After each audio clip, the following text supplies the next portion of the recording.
At 8:34 in the morning on March 20th, 2026, the Oahu Department of Emergency Management sent a message to every phone in the North Shore communities of Haleiwa and Waialua.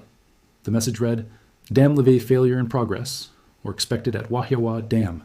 Potential for life-threatening flooding and catastrophic amounts of fast-moving water in downstream areas. Evacuation order issued.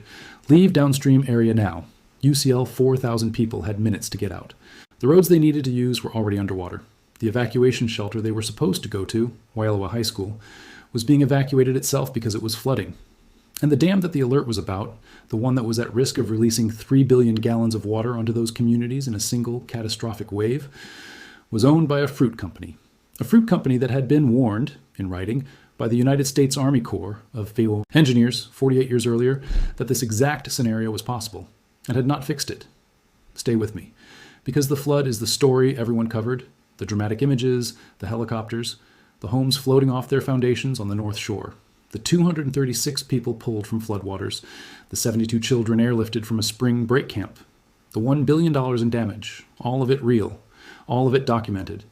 But the story underneath the flood, the story that explains why 4,000 people woke up to a dam failure alert on a Friday morning in 2026, begins not in March, but in 1978, in a report, in a government document, in a warning so specific, so clear, and so thoroughly ignored for 48 consecutive years, that when the crisis finally arrived, the company that owns the dam issued a statement during the evacuation saying the dam was operating as designed. As designed. We are going to go through all of it. First, the dam, the Wahiawa. Dam was constructed between 1903 and 1906 to irrigate sugar plantations for the Waialua Sugar Company. It is an earthen dam, not concrete, not steel, but compacted earth, standing 98 feet above the streambed, impounding Lake Wilson, a reservoir holding approximately 9,100 acre-feet of water.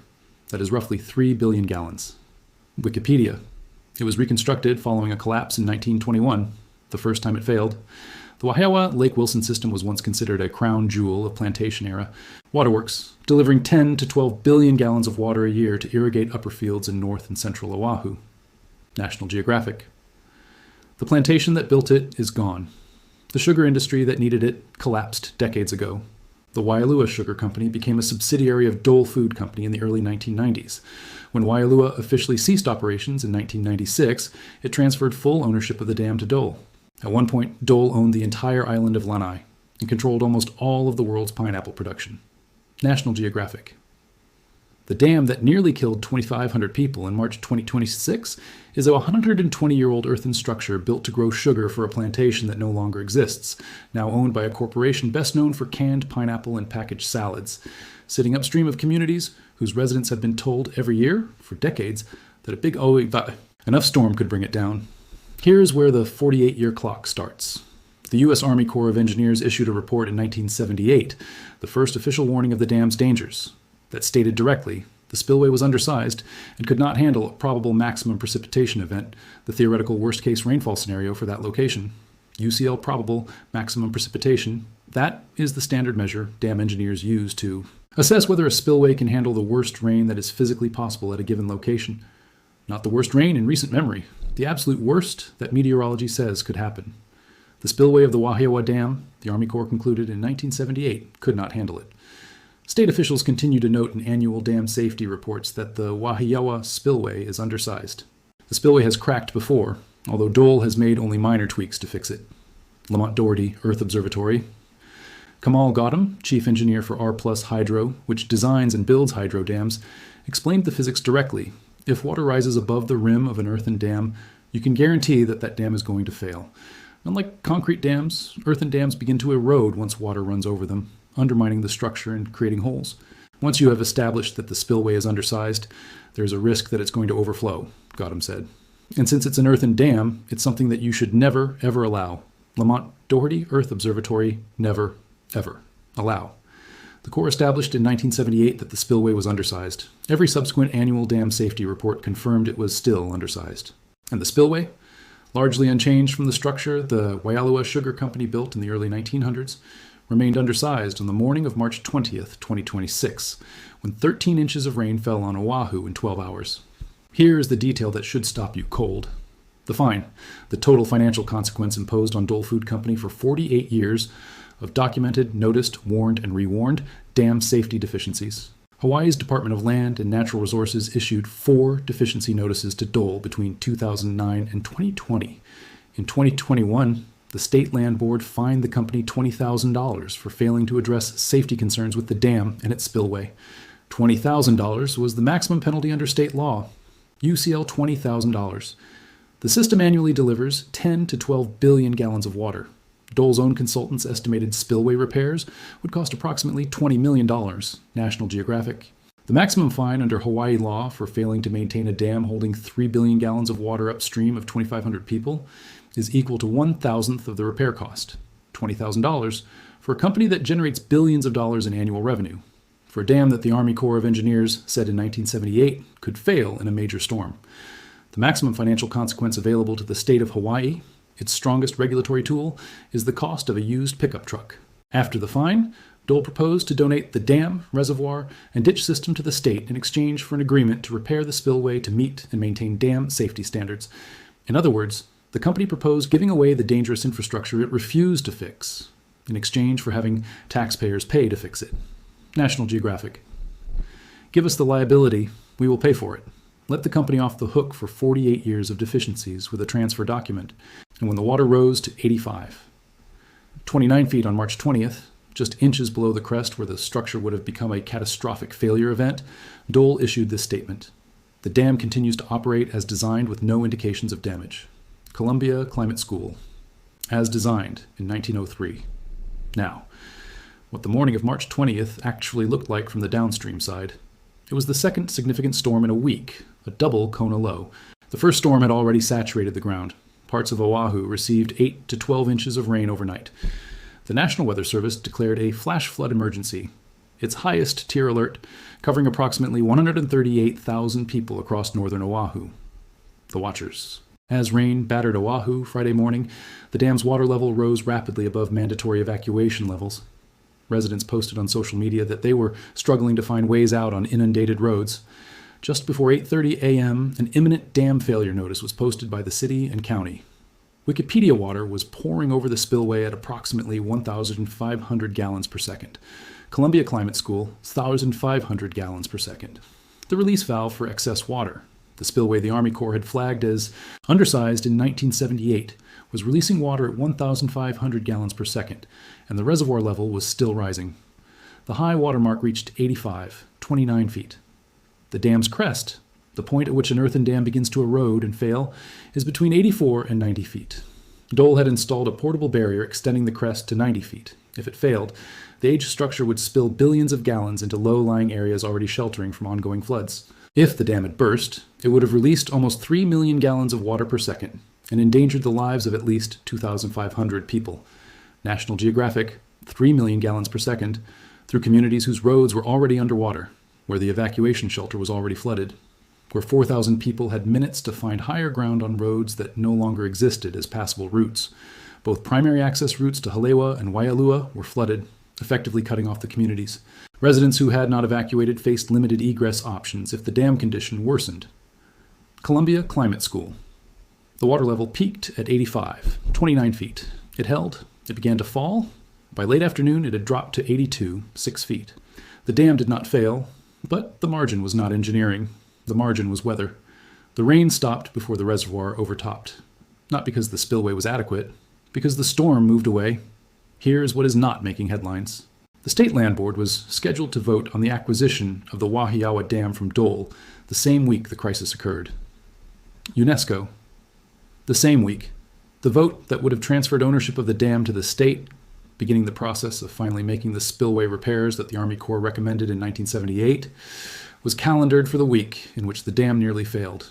As of March 26th, the State DLNR Board authorized the department to take over the reservoir from Dole and begin safety upgrades. Columbia Climate School. 6 days after the near failure, the vote happened. The acquisition was authorized. Not in 2009 when the first deficiency notice was issued. Not in 2015 when the Army Corps conducted a new high-hazard assessment. Not in 2021 when the maximum fine was imposed. Not in 2023 when the state legislature appropriated $23 million for the acquisition. 6 days after the water reached 85, 29 feet, and the emergency sirens blared across communities whose only evacuation routes were underwater.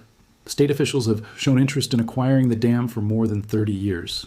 Efforts intensified after the 2006 failure of Kaʻaloko Dam on Kauai, which killed 7 people and destroyed several homes. The failure of Kaʻaloko Dam was likely due to water overflowing from the reservoir after years of erosion to the banks. Lamont Doherty Earth Observatory, Kaʻaloko Dam, 2006, Kauai.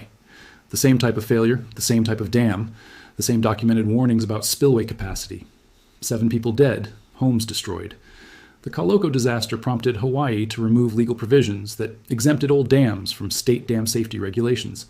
Those rules have been updated once since 2007. Most of Hawaii's dams remain federally classified as being in poor or unsatisfactory condition. As of 2021, 120 of Hawaii's 131 state-regulated dams, most of them privately owned, shared the label of high hazard potential. National Geographic, 120 out of 131. The Wahiawa Dam is not an outlier, it is the norm.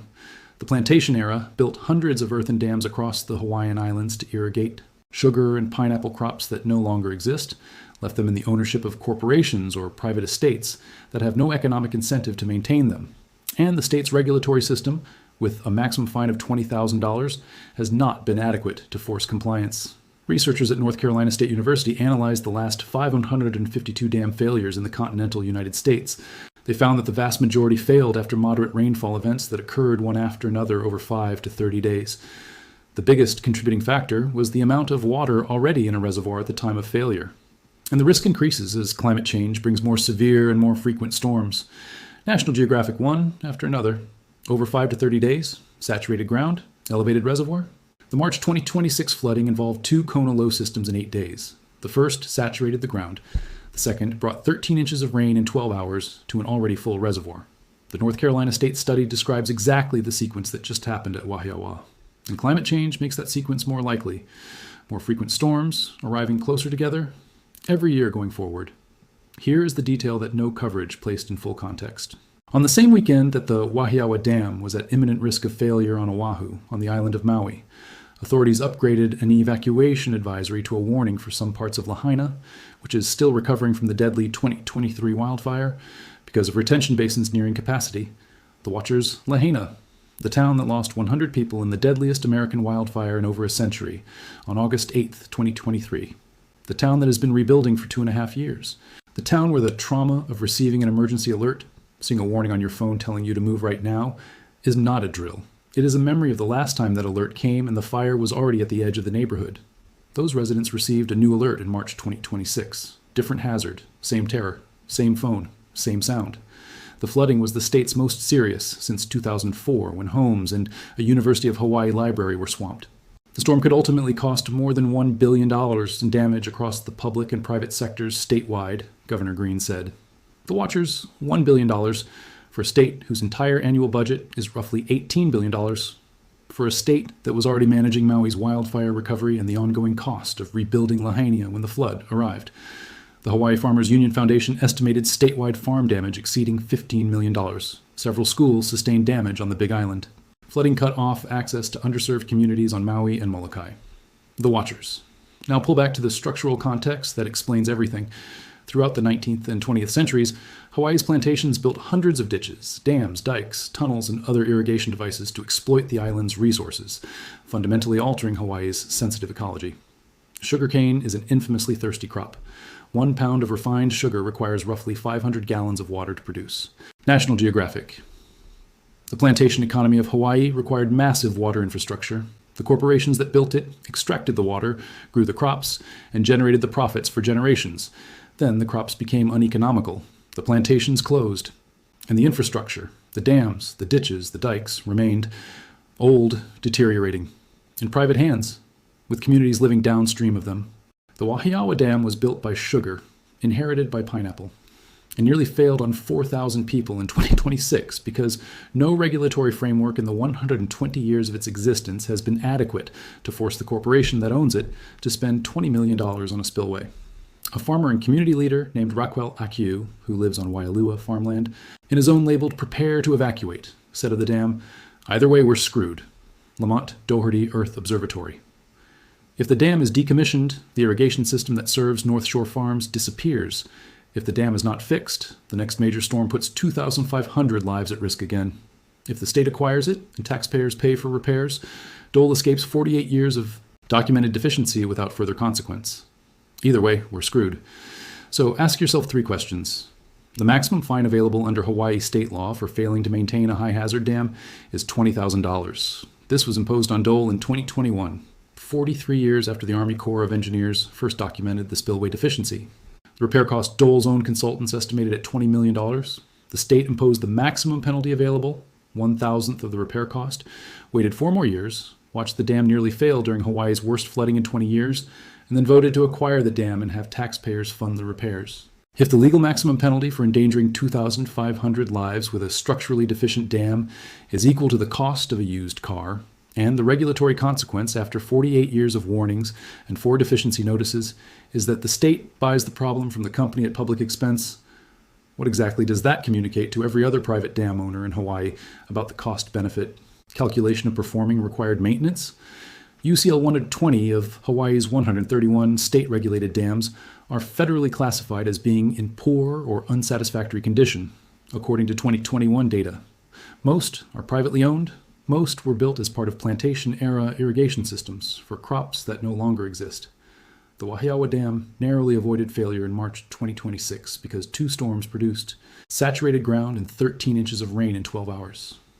The North Carolina State Dam Failure Study found that most dam failures occur after moderate rainfall events that accumulate over 5 to 30 days, precisely the scenario that almost triggered Wahiawa. If the sequence that almost failed Wahiawa is the same sequence that typically does fail, dams and 120 of Hawaii's 131 regulated dams are in poor or unsatisfactory condition. Which of those 120 is next? And who owns it? Lamont Doherty Earth Observatory. And if the State Land Board was scheduled to vote on the Wahiawa Dam acquisition the same week, the dam came within inches of catastrophic failure after 30 years of state interest in acquisition, after the Kaloko Dam failed in 2006 and killed 7 people, after 4 deficiency notices, after a $20,000 fine, after a $23 million legislative appropriation in 2023. What is the causal explanation for why the acquisition took 30 years, and what assurance exists that the 119 other high-hazard dams will not require a similar near catastrophe before their deficiencies are finally addressed? UNESCO. Right now, as you read this, the Wahiawa Dam is in state hands. The DLNR board authorized the takeover on March 26th. Safety upgrades are planned. The state will install a zigzag weir on the reservoir side of the spillway to increase the outlet's capacity. Columbia Climate School. 48 years after the Army Corps of Engineers said the spillway was undersized, the state is planning to fix it. Not because the regulatory system compelled it, not because the fines were sufficient, because the reservoir reached 29 feet on March 20th, 2026. The portable barrier Dole had installed at the crest held, and the rain stopped at the right moment, and the dam did not fail. 236 people were rescued. 10 were hospitalized for hypothermia. 72 children and adults were airlifted from a spring break camp. No one died. Columbia Climate School. Nobody died in the worst flooding Hawaii has experienced in 20 years, in a crisis that could have released 3 million gallons of water per second through communities whose escape routes were already underwater. Nobody died because the weather decided not to be worse, not because the spillway was adequate, not because the repairs were made, not because the fines were sufficient, not because the acquisition happened in 2021 or 2015 or 2009 or after Kaloko killed 7 people in 2006, because the rain stopped. Kathleen Pahinui, a Waialua resident who had prepared to evacuate when the dam alert came, said simply, "Just pray for us. We understand there's more rain coming." Columbia Climate School. She has lived downstream of the Wahiawa Dam for years. She knows the dam's reputation in her community, the way every heavy rain becomes a conversation about whether this is the one. She knew that when the alert came at 8:34 in the morning, the roads out were already underwater, and she knew what she was asking for. Not a new spillway, not a regulatory overhaul, not a corporate accountability hearing. Pray for us, because the dam is still 120 years old. The earthen embankment still erodes when water goes over it. The next Kona low is already forming somewhere in the Pacific. And 119 other high-hazard dams in Hawaii are waiting for someone to check whether their spillways were built for a world that no longer resembles the one coming.